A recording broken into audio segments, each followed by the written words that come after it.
بابا انت اتجوزت ام اسعد؟ انت جبت الكلام ده منين؟ نصر هو اللي قالك؟ هو عم ناصر كمان عارف؟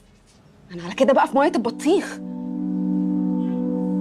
يعني اتجوزتها فعلا؟ انا مش قادره استوعب ازاي تفتح بيت تاني واحنا اصلا عايشين بالعافيه. عايشين ايه؟ احنا مش عايشين اصلا. ده انت من ساعه ما ماما ماتت وانت بتخاف ان صاحب البيت وهو جاي ياخد الايجار يقول لك انا عايز الشقه. الراجل سكت علينا عشان عارف ان احنا ما عندناش مكان تاني نروحه.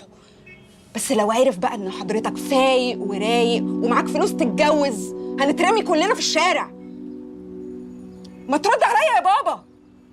وايه لازمتها بابا بقى؟ ايوه سيب كل اللي انا قلته وامسك في كلمه. رد عليا لو سمحت. اتجوزتها ليه؟